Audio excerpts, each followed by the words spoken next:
दोस्तों आज की इस वीडियो में सीखेंगे 2026 में नए प्रोसेस से अपना ई श्रम कार्ड घर बैठे कैसे बनाएं और वो भी सिर्फ आधार कार्ड से। दोस्तों जो मैं प्रोसेस बताने वाला हूँ बहुत ही सिंपल होने वाला है, जिससे कि आपका ई श्रम कार्ड कुछ ही मिनटों में बन जाएगा बिना कोई दिक्कत के। तो चलिए बिना किसी टाइम वेस्ट वीडियो करते हैं शुरू। एक नया ई श्रम कार्ड बनाने के लिए अपने मोबाइल या लैपटॉप के गूगल पे आ जाना, यहाँ पे सर्च करना ई श्रम कार्ड। देख पा रहे जैसे मैं लिख रहा हूँ उसी तरह से लिख के सर्च कीजिएगा। उसके बाद जो पहला वेबसाइट आता है इसी पे आपको क्लिक कर देना है। जैसे क्लिक करते हो कुछ इस तरह का इंटरफेस आता है इस वेबसाइट का। अब आपको नीचे दिख रहा होगा गो टू मेन पेज, देख पा रहे हैं यहाँ पे आपको सिंपली इस पर क्लिक करना है। जैसे क्लिक करोगे अब आपको यहाँ पे राइट साइड में बहुत सारा ऑप्शन दिखाई देता है, देख पा रहे होंगे।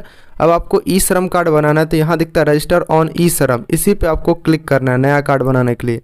जैसे रजिस्टर ऑन ई श्रम पे क्लिक करते हो तो कुछ इस तरह का इंटरफेस दिखाई देता है। एंड अब आपको यहाँ लेफ्ट साइड में सेल्फ रजिस्ट्रेशन का ऑप्शन दिखाई देता है और यहाँ नीचे में एंटर मोबाइल नंबर और ब्रैकेट में लिखा आता है Aadhaar linked mobile number is preferred, यानी कि आपके आधार कार्ड में जो मोबाइल नंबर लिंक है वही मोबाइल नंबर आपको यहाँ पे देना है। उसके बाद नीचे में एंटर कैप्चा का ऑप्शन दिखाई देता है। ये कैप्चा कोड सेम देख के आपको इस बॉक्स में भर देना और उसके नीचे यहाँ पे दो और ऑप्शन दिखता है जिसमें नो क्लिक करना होता है। जैसा कि पहला option employ provident fund organisation, इसमें आपको नो पे क्लिक कर देना और उसके बाद नीचे एक और ऑप्शन है स्टेट इंश्योरेंस कॉर्पोरेशन, इसको भी आपको नो पे क्लिक करना है। अगर आप लोग इस दोनों का, ठीक ना, ये दोनों का अगर लाभ ले रहे हो जैसे कि यहाँ पे ईपीएफओ का और ईएसआईसी का, तो आप लोग ई श्रम कार्ड नहीं बना सकते, ठीक ना। तो ये सभी डिटेल्स भरने के बाद आपको नीचे सेंड ओटीपी पे क्लिक करना है। तो देख पा रहे हैं यहाँ पे मैं अपना मोबाइल नंबर दे दिया और नीचे सेंड ओटीपी पे क्लिक करता हूँ। जैसे सेंड पे क्लिक करोगे आपके मोबाइल नंबर पे ओटीपी चला जाता है, वो ओटीपी यहाँ पे दे देना। उसके बाद नीचे ये कैप्चा कोड आपको देख के अच्छे से भरना है, नीचे सबमिट पे क्लिक करना है। उसके बाद कुछ इस तरह का इंटरफेस आएगा, देख पा रहे आधार ई केवाईसी का। अब आधार ई केवाईसी करने के लिए आपको यहाँ पे अपना आधार कार्ड का नंबर दे देना है। उसके बाद नीचे में एंटर कैप्चा कोड, ये कैप्चा कोड देख के इसमें भरना है। उसके बाद नीचे दिखता है एक बॉक्स, इसको आई एग्री वाला जो बॉक्स, इसको टिक कर देना है। उसके बाद नीचे सबमिट पे क्लिक करना है। तो देख रहे हैं मैं अपना आधार कार्ड नंबर दे दिया। उसके बाद ये कैप्चा कोड इसमें भर देता हूँ। उसके बाद नीचे जो एक बॉक्स दिख रहा है आई एग्री का, इसको आपको टिक करना है। नीचे सबमिट पे अब आप लोग को ये सारे इन्फॉर्मेशन भरने के बाद सबमिट पे क्लिक कर देना है। जैसे सबमिट पे क्लिक करो कुछ इस तरह का इंटरफेस आता है। अब यहाँ पे आपके आधार कार्ड के डिटेल के अनुसार आपका नाम, date of birth, gender automatic select हो जाता है। अब सिंपली आपको आगे बढ़ने के लिए नीचे दिखता है continue to enter other details, इस पर क्लिक करना है। जैसे क्लिक करोगे यहाँ पे आपको और भी कुछ इन्फॉर्मेशन भरना होता है, जैसे कि आपका ईमेल आईडी, उसके बाद यहाँ पर मैरिटल स्टेटस जैसे मैरिड हो अनमैरिड हो, यहाँ पे आपको सेलेक्ट करना पड़ेगा। अगर आप लोग शादीशुदा हो तो यहाँ मैरिड सेलेक्ट कीजिएगा, अगर नहीं हो तो आपको नेवर मैरिड जो शुरू वाला इस पर क्लिक करना है। तो ये ऑप्शन आप अपने हिसाब से सेलेक्ट कर लीजिएगा। उसके बाद अगला आता है मदर्स नेम, यहाँ पे आपको अपने माता का नाम दे देना, जैसे कि मैं यहाँ पर भर देता हूँ। उसके नीचे अगला आता है फादर्स नेम या फिर हस्बैंड नेम। अगर आप लोग शादीशुदा हो तो आप लोग हस्बैंड नेम दे दीजिएगा या फिर अपने पिता का भी नाम दे सकते हैं। यहाँ पर फादर नेम सेलेक्ट करके यहाँ दो ऑप्शन दिखता है, तो मैं यहाँ पर इस इन्फॉर्मेशन में नाम भरता हूँ, देख पा रहे हैं यहाँ पर हस्बैंड नेम में। उसके बाद अगला दिखता है सोशल कैटेगरी, इस पे आना है। यहाँ पर जैसे कि SC ST OBC जनरल, आप लोग जो भी हो कैटेगरी से वो सेलेक्ट कर लीजिएगा, जैसे कि मैं यहाँ पर SC सेलेक्ट कर लेता हूँ। उसके नीचे आता है सोशल कैटेगरी सर्टिफिकेट, अगर आपके पास है तो यहाँ चूज फाइल पे क्लिक करके अपलोड कर दीजिएगा, नहीं तो इसको छोड़ भी सकते हो, ये ऑप्शनल है, कोई दिक्कत नहीं होगा। अब सिंपली आपको आगे बढ़ना है। नीचे आता है ब्लड ग्रुप का ऑप्शन, देख पा रहे हो। अब आपका ब्लड ग्रुप अगर आपको पता है यहाँ पर ए पॉजिटिव ए नेगेटिव ये सारा ऑप्शन है, आप लोग का जो भी है सेलेक्ट कर लीजिएगा, अन्यथा इसको छोड़ भी सकते हो। उसके बाद यहाँ पे दिखाई देगा डिफरेंटली एबल्ड का ऑप्शन, अगर आप लोग विकलांग वगैरह हो तो इस ऑप्शन को यस करके सारा इन्फॉर्मेशन दे सकते हो, नहीं हो तो इसको नो पे क्लिक रहने दीजिएगा। उसके बाद आपको नीचे आना एंड यहाँ पे नॉमिनी डिटेल्स का ऑप्शन दिखता है, तो अगर आप लोग को नॉमिनी को ऐड करना है तो यहाँ पे भर सकते हो सारा डिटेल्स, नहीं भरना है तो इसको खाली भी छोड़ सकते हो। अब भरना है तो सिंपली यहाँ पे देख पा रहे नेम का ऑप्शन है पहला, यहाँ पे नॉमिनी में जिसका नाम देना चाहते हो वो दे दीजिएगा यहाँ पे। उसके बाद नॉमिनी डेट ऑफ बर्थ है, यहाँ पे आप लोग नॉमिनी का डेट ऑफ बर्थ भर देना है। एंड उसके बाद नीचे आता है जेंडर, यानी कि मेल फीमेल जो भी है सिलेक्ट कर लीजिएगा। उसके बाद नीचे में आता है रिलेशनशिप विद एप्लीकेंट, यानी कि आपका रिलेशन क्या है नॉमिनी के साथ वो यहाँ पे बताना है। इस पर क्लिक करोगे तो आपको दिखेगा मदर, फादर, सन, जो भी रिलेशन है वो आपको सिलेक्ट कर लेना नॉमिनी का। उसके बाद नीचे दिखता है नॉमिनी एड्रेस, तो आपको यहाँ पे नॉमिनी का एड्रेस दे देना। उसके बाद नीचे दिखता है नॉमिनी मोबाइल नंबर, तो आपको यहाँ नॉमिनी का जो भी मोबाइल नंबर है वो यहाँ पे दे दीजिएगा। तो मैं यहाँ पे जैसे कि सारा इन्फॉर्मेशन को भर देता हूँ, देख पा रहे भर लिया। अब आपको सिंपली नीचे दिखता है सेव एंड कंटिन्यू, इस पे क्लिक करना है। जैसे क्लिक करोगे अब अगला इंटरफेस कुछ इस तरह से आता है, देख पा रहे रेसिडेंशियल डिटेल्स का। अब आपको यहाँ पे अपना एड्रेस यानी कि पता भरना होता है, तो सिंपली सबसे पहला दिख रहा है स्टेट यानी राज्य का। अब आप लोग इस पे क्लिक कीजिएगा तो आपको सभी राज्य दिखाई देगा, जैसे कि असम, बिहार, छत्तीसगढ़, जिस भी राज्य से वो सिलेक्ट कर लीजिएगा। उसके बाद आपको यहाँ पे दिखता है नीचे में डिस्ट्रिक्ट यानी कि जिला का ऑप्शन, अब आप लोग जिस भी जिला से वो सिलेक्ट कर लीजिएगा। उसके बाद नीचे दिखाई देता है स्टेट स्पेसिफिक ID, इसमें आपको कुछ भी नहीं करना, छोड़ देना। उसके बाद नीचे करेंट एड्रेस का ऑप्शन दिखता है, यानी कि वर्तमान का पता। यहाँ पे आपको दिख रहा है अर्बन और रूरल, अर्बन मतलब शहरी के लिए और रूरल मतलब गांव सब के लिए। तो अगर आप लोग गांव से हो तो रूरल वाला ये ऑप्शन सेलेक्ट कर लीजिएगा। उसके बाद नीचे दिखता है एड्रेस लाइन 1, एड्रेस लाइन 2। अब आपको एड्रेस लाइन 1 में अपना गांव का नाम, जिला का नाम और पिन कोड डाल दीजिएगा, और एड्रेस लाइन 2 में जो है अपना वार्ड नंबर और जैसे कि पोस्ट ऑफिस का नाम ये सब दे दीजिएगा।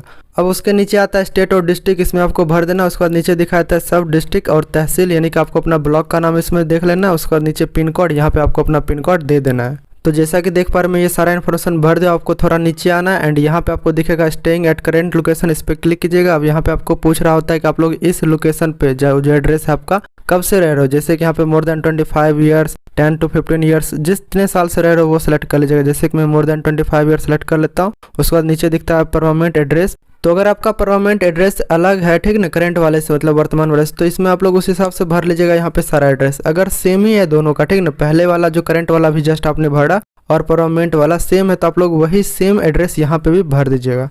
तो जैसे कि यहाँ पे मैं सारा डिटेल्स भर दिया, उसके बाद नीचे सेव एंड कंटिन्यू पे क्लिक कर देना है। जैसे ही क्लिक करो कुछ इस तरह का इंटरफेस आता है। यहाँ पे एजुकेशन क्वालिफिकेशन का ऑप्शन दिखाई देता है। अब बेसिकली यहाँ पे आपके अपने एजुकेशन यानी कि पढ़ाई लिखाई के बारे में बताना होता है। अगर आप लोग पढ़े लिखे नहीं हो तो भी आपका ई श्रम कार्ड बन जाएगा, पढ़े लिखे हो फिर भी बन जाता है, कोई दिक्कत नहीं है। तो इसको करना कैसे होता है, जैसे कि यहाँ पे देख रहे हो एक ऑप्शन है एजुकेशन क्वालिफिकेशन का, इस पर क्लिक करना है एंड यहाँ पे आपको बहुत सारे ऑप्शन दिखाई देते हैं। तो जैसे कि अगर कोई पढ़ा लिखा नहीं है तो उसके लिए सबसे पहला ऑप्शन है नॉट इलिटरेट का, इसको सिलेक्ट करना है। और अगर आपके जो है क्लास का एजुकेशन लेवल जो है 1 से 5 तक का है तो आपको यहाँ पे प्राइमरी ऑप्शन को सिलेक्ट करना है। और अगर आपका 6 से 8 तक का क्लास लेवल है तो यहाँ पे मिडिल वाला जो ऑप्शन इसको सेलेक्ट कर लेना। एंड अगर आपका 9वीं और 10वीं कंप्लीट है तो आपको यहाँ पे सेकेंडरी वाला ऑप्शन सेलेक्ट करना।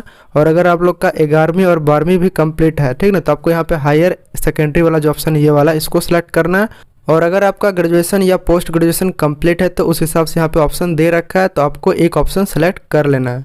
और उसके बाद यहाँ नीचे में एक ऑप्शन दिखता है एजुकेशन सर्टिफिकेट का। अगर आपके पास कोई एजुकेशन सर्टिफिकेट है तो यहाँ चूज फाइल पे क्लिक करके अपलोड कर सकते हो। वैसे तो ये जरूरी नहीं, इसको छोड़ भी सकते हो।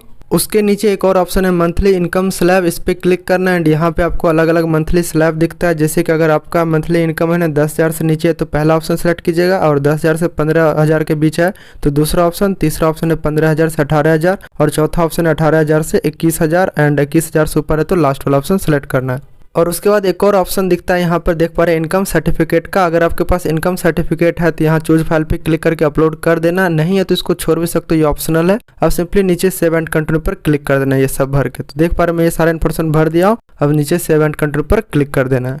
अब अगला स्टेप आता है ऑक्यूपेशन एंड स्किल्स का। अब यहाँ पे आप लोग वीडियो को ध्यान से देखना। बेसिकली यहाँ ऑक्यूपेशन यानी कि आपका पेशा, यानी कि आप लोग क्या काम करते हो वो चीज़ यहाँ पे बताना पड़ता है, मेंशन करना पड़ता है। तो सबसे पहला यहाँ पे ऑप्शन दिखाई देगा ऊपर में यस और नो का यहाँ पे।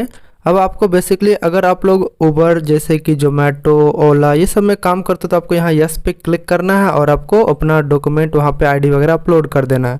अगर काम नहीं करते ओला जोमेटो वगैरह में तो आपको सिंपली यहाँ नो पे टिक रहने देना इसी ऑप्शन पे। अब आप लोग जैसे ही नो पर क्लिक करोगे तो आप लोग जो भी काम करते हो यहाँ प्राइमरी ऑक्यूपेशन पे इस ऑप्शन पे क्लिक करना है। यहाँ पे आपको टाइप सिंपली कर देना। जैसे अगर आप लोग फार्मर हो तो फार्मर लिखिएगा एंड अगर आप लोग कोई लेबर हो तो लेबर लिख दीजिएगा, और अगर आप लोग टीचर हो जो भी हो मतलब यहाँ पे टाइप करना। जैसे कि मैं यहाँ पे जो फॉर्म भर रहा हूँ यहाँ पे आशा वर्कर है तो मैं यहाँ पे आशा जैसे लिखता हूँ यहाँ पे देखो ऑटोमेटिक नीचे में सजेस्ट कर देता है। तो सिंपली आपको सिलेक्ट कर लेना है। और उसके नीचे एक ऑप्शन दिखता है working experience in primary occupation, तो सिंपली इस ऑप्शन पे आपको क्लिक करना है। अब आपको यहाँ बेसिकली बताना होता है कि आप लोग को इस काम में कितने साल का एक्सपीरियंस है। तो जैसे कि मेरे केस में 9 साल का एक्सपीरियंस है तो यहाँ 9 में सिलेक्ट कर लेता हूँ। उसके बाद नीचे एक और ऑप्शन दिखता है सेकेंडरी ऑक्यूपेशन का। तो अगर आप लोग एक काम के अलावा कोई और भी काम करते हो तो यहाँ पे आप लोग उस चीज़ को भी मेंशन कर सकते हो। तो इससे फ़ायदा ये होगा कि आप लोग को और भी मतलब काम जॉब अपॉर्चुनिटी का मतलब बहुत सारा मिलते रहेगा। तो अगर करते हो तो बता सकते हो, यहाँ पे ऑक्यूपेशन में टाइप करोगे ऑटोमेटिक यहाँ पे भी आ जाएगा। और यहाँ नीचे दिखता है ऑक्यूपेशन सर्टिफिकेट। अगर आपके पास कोई सर्टिफिकेट है उस काम का तो यहाँ चूज फाइल पे क्लिक करके अपलोड भी कर सकते हो। और अगर आपके पास कोई सर्टिफिकेट नहीं है तो इसको बिना अपलोड किए हुए छोड़ सकते हो। अब उसके नीचे दिखता है how did you acquire skill, यानी कि आपने इस स्किल को कैसे सीखा है। तो सिंपली आप लोग जब इस पर क्लिक करोगे तो यहाँ पे आपको 2 अलग अलग ऑप्शन दिखाई देता है। अगर आप लोग किसी ट्रेनिंग से मतलब इस काम को सीखे हो तो पहला ऑप्शन सेलेक्ट कीजिएगा ये वाला। अगर आप लोग बिना कोई ट्रेनिंग का काम सीखे हो तो नीचे वाला जो दिख रहा है did not receive any vocational technical training, इसको सेलेक्ट कर लेना है। अब जैसे इस ऑप्शन को आप लोग सेलेक्ट करोगे बिना ट्रेनिंग वाला, तो आपको एक और ऑप्शन नीचे दिखता है सब स्किल्स का, इस पर क्लिक करना है। जैसे क्लिक करोगे तो यहाँ पे आपको 3-4 अलग अलग ऑप्शन दिखाई देता है। जैसे कि अगर आप लोग खुद से ये काम सीखो तो सेल्फ लर्निंग, अगर आप लोग ऑन द जॉब मतलब जॉब पर ये काम सीखो तो आप लोग learning on the job select कर लीजिएगा। तो जैसे कि मैं यहाँ पर एक ऑप्शन सेलेक्ट कर लेता हूँ, लर्निंग ऑन द जॉब। अब इसके नीचे एक और ऑप्शन दिखाई देता है यहाँ पे इंटरेस्टेड इन स्किल अपग्रेड, यानी कि अगर आप लोग अपने काम में कुछ अपग्रेड मतलब और भी सीखना चाहते हो तो इस पर क्लिक कीजिएगा। एंड उसके बाद यहाँ पे ये ऑप्शन सेलेक्ट करके नीचे आपको सेव एंड कंटिन्यू पर सिंपली क्लिक कर देना है। जैसे क्लिक करोगे कुछ इस तरह से अगला इंटरफेस आएगा यहाँ पे बैंक अकाउंट डिटेल्स भरने का। तो अब आपको यहाँ पे अपना बैंक अकाउंट का सारा डिटेल्स अच्छे से भर देना है, ताकि आपको जब कभी भी कोई बेनिफिट मिले तो इसी बैंक अकाउंट पर मिलेगा। तो इसको भरने के लिए सबसे पहला ऑप्शन दिखता है यहाँ पर बैंक शेडिंग विथ आधार, यहाँ पे यस आ रहा है मेरे में, आप में हो सकता है नो आ रहा होगा, ठीक है। ये इसलिए होता है कि अगर आपके बैंक अकाउंट में आधार कार्ड लिंक होगा तो यस आएगा, अगर नहीं होगा तो नो आता है, ठीक ना। इससे कोई मतलब नहीं, आपको बस नीचे जो डिटेल्स है बैंक का इसमें भरना होता है। तो सबसे पहला जो ऑप्शन है बैंक अकाउंट नंबर, इसमें आपको बैंक अकाउंट का नंबर डाल देना। उसके बाद कंफर्म बैंक अकाउंट नंबर, दोबारा से इसमें डाल देना बैंक अकाउंट नंबर। उसके नीचे दिखता है अकाउंट होल्डर नेम, यहाँ पे आपको अपना नाम दे देना है। और उसके नीचे IFSC कोड, यानी कि यहाँ पे IFSC कोड ये आपके बैंक अकाउंट पासबुक पे लिखा रहता है, देख के भर दीजिएगा। ये सारे बैंक का डिटेल्स भरने के बाद आपको बगल में दिखता है यहाँ पे सर्च का आइकन, इस पे क्लिक करना है। जैसे क्लिक करोगे अगर आपका सारा डाटा सही होगा बैंक अकाउंट नंबर वगैरह, तो नीचे बैंक नेम और ब्रांच नेम जो दिख रहा है ये 2 कॉलम, इसमें ऑटोमेटिक आपका बैंक का नाम और ब्रांच का नाम दिखाई देने लग जाएगा। अब सिंपली आपको नीचे क्या करना है, ये सब भरने के बाद आपको नीचे सेव एंड कंटिन्यू पर नीचे क्लिक करना है। जैसे इस पे क्लिक करोगे उसके बाद कुछ इस तरह का इंटरफेस आता है यहाँ पर preview and self declaration form का। यहाँ पे बेसिकली आपका सारा डिटेल्स जो भी आपने भरा वो दिखाई देता है, पर्सनल डिटेल्स वगैरह। तो आप लोग इसको एड्रेस वगैरह सब चीज चेक कर लीजिएगा अच्छे से, कुछ गलत तो नहीं हुआ है। अब आपको सिंपली सबसे नीचे आना, यहाँ पे डिक्लेरेशन का दिखता है ऑप्शन। अब यहाँ पे एक बॉक्स दिखेगा, देख पा रहे, इसको आपको टिक करना। उसके बाद नीचे यहाँ पे नेशनल कैरियर सर्विसेज NCS का एक ऑप्शन दिखता है जहाँ पे यस और नो है। अब आपको सिंपली यहाँ पे यस पे टिक कर देना है। इससे फायदा ये होगा कि जैसे कि ये एक मतलब जॉब प्रोवाइडर होता है NCS, तो अब अगर कोई भी जॉब वगैरह आपके स्किल्स के अकॉर्डिंग खाली होगा तो आपको अलर्ट मतलब मैसेज वगैरह आ जाएगा, ईमेल सब। तो इसको यस पे क्लिक कर दीजिएगा। उसके बाद आपको नीचे 2 ऑप्शन दिखता है, एडिट का और सबमिट का। तो अगर आपको लगता है इस फॉर्म में कुछ गलती हो गया तो यहाँ इस ऑप्शन एडिट वाले पे क्लिक करके सही कर लीजिएगा। अगर लगता है सब कुछ सही है तो इधर सबमिट पे आपको इस पे क्लिक कर देना है। अब जैसे ही सबमिट पर क्लिक करोगे यहाँ पे आपका ई श्रम कार्ड देखने के लिए मिल जाता है, यानी कि बन गया है। अब आपको सिंपली इसको डाउनलोड कर लेना है। इसके लिए आपको ऊपर दिखता है डाउनलोड UAN कार्ड, इस पे आपको सिंपली क्लिक करना है। जैसे क्लिक करोगे ये डाउनलोड होकर आपके फाइल में चला जाएगा। अब आप लोग चाहो तो इसे प्रिंट करा के रख लेना या फिर फोन में ही सेव रहने देना। तो दोस्तों आई होप आप लोग सीख गए होंगे 2026 में नए प्रोसेस से अपना ई श्रम कार्ड घर बैठे कैसे बना। अगर कोई भी दिक्कत आ रहा है तो आप लोग जरूर से कमेंट कीजिएगा, मैं आप लोग को जरूर से रिप्लाई दूंगा। एंड गाइस अगर आप लोग को वीडियो पसंद आए तो वीडियो को लाइक, चैनल को सब्सक्राइब भी कर दीजिएगा। और अगर वीडियो हेल्पफुल लगा तो अपने दोस्तों के साथ भी शेयर कीजिएगा ताकि वो भी आसानी से बना सके। तो दोस्तों मिलते हैं किसी और वीडियो में, तब तक के लिए take care and thanks for watching.